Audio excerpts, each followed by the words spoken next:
Back when it first came out on the PS5, Rise of the Ronin received a relatively lukewarm reception. At the time, it was praised for its fantastic action gameplay, traversal, and interesting setting, but as we said in our own review for the PS5 release, a lot of the storytelling and writing just felt clunky. In fact, we even dinged a few points for its open world content being relatively boring. Now, before we get to the game itself, however, it's important to talk about its performance on PC. For context, I played Rise of the Ronin on a PC running on an AMD Ryzen 7 7800X 3D CPU, 32GB of DDR5 6000 RAM, and an AMD Radeon 7800 XT GPU. The game was installed on an M.2 NVMe SSD to ensure that there would be zero bottlenecks.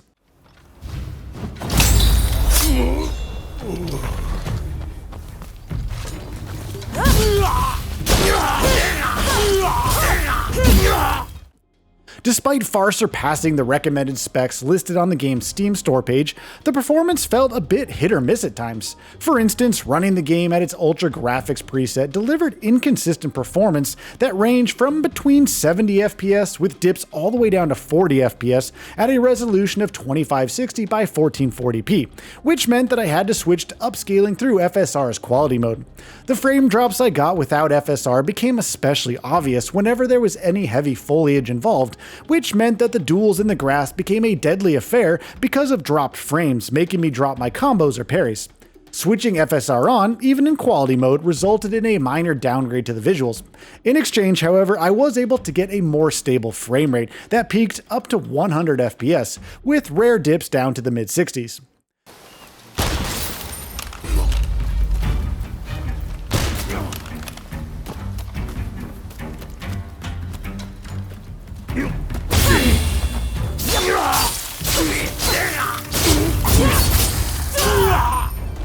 Thankfully, there are several graphical options that can be tweaked, and it's honestly not too difficult to strike the perfect balance between great steady frame rates and excellent visuals.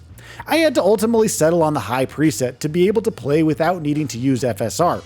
Even with these settings, Rise of the Ronin still ends up looking decent.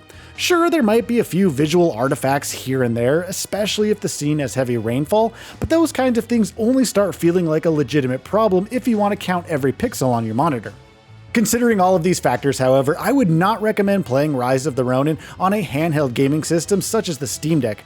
Having tried it on mine, I can safely say that you'll have to wait for quite a few optimization patches by Team Ninja before the game starts feeling even remotely playable on the handheld. Aside from the troubles with getting it to run smoothly enough on the Steam Deck, the game's dense UI also doesn't work too well on the much smaller display of the handheld system. While various UI elements can be disabled to help clear out some of the clutter, the in-game menus will still be painful to navigate because of small text and several stat numbers you often have to keep track of. It's also one of those games where a controller feels like an absolute must-have. While the default keyboard and mouse bindings are fine, the game was made from the ground up to be played on a controller thanks to its fast-paced combat. Thankfully, you don't have to compromise between the two, since navigating between them in the menu in the PC version just feels like a breeze. Hey! You're not looking so good!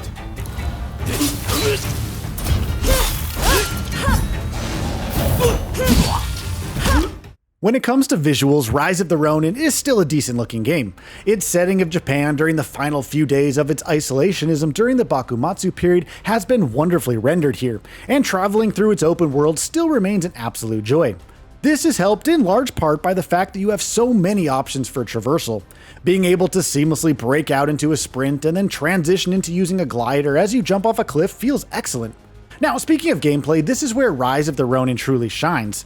The game features what feels like a more polished take on the combat and stance systems from Nioh. Fights are incredibly fast-paced, while still maintaining an air of lethality since your health bar can disappear in an instant if you manage to miss a single counter.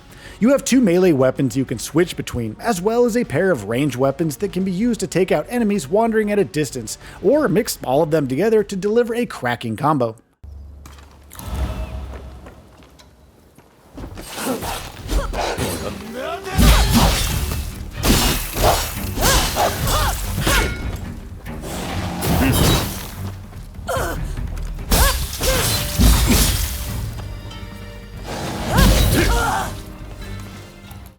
Much like just about any game featuring a historic Japanese setting such as Ghost of Tsushima and Sekiro Shadows Die Twice, Rise of the Ronin's combat also places quite a bit of emphasis on the parry mechanic.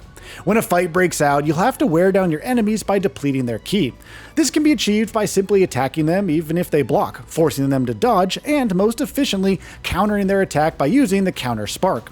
Essentially, timing the counter spark correctly with an enemy attack parries the whole thing, depletes a big chunk of their ki, and leaves them open to a quick follow-up attack or two. On completely depleting your opponent's ki, you can hit them with a critical strike, an elaborate, often fun attack that takes off big chunks of their health bar. For most enemies, just getting a critical strike will be enough to finish them off.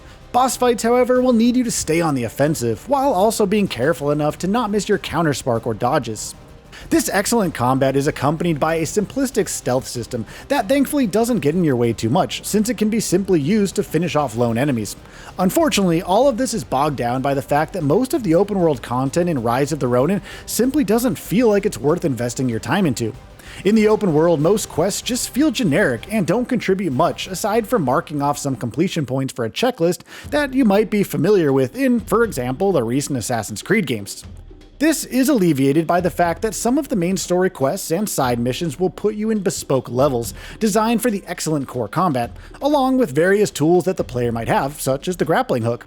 These levels are also the few places where you can enable co-op, allowing up to 2 more players to join you in taking down your enemies.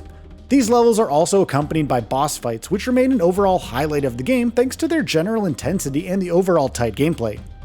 In conclusion, Rise of the Ronin is a mixed bag. The story remains a weak spot, and while it starts off with some downright fantastic segments that have you sneak into a ship to assassinate Admiral Matthew Perry, things start losing steam shortly after you are given access to the open world. You originally have a singular goal in mind, reuniting with your blade twin, but you'll quickly get embroiled in bigger schemes involving political machinations that revolve around the Tokugawa Shogunate and its opposing factions. While there are a few fun characters you get to meet along the way, especially historical ones like Sakamoto Ryoma and the aforementioned Matthew Perry, the story is unfortunately marred by too much clunky writing for the overall story to stick its landing. However, if you can ignore the boring quest design and the uninspiring story, Rise of the Ronin on PC is a great fighting game. On the performance front, it definitely needs some optimization patches, so keep that in mind. After all, a game which isn't really setting any graphics benchmarks shouldn't be as taxing on the hardware that I played it on. So, what are your thoughts on this? Go ahead and share them in the comments below. And if you like this video, please subscribe to the channel and enable all notifications by clicking the bell icon to get new video updates. We upload every day and would really appreciate your support. Thanks for watching.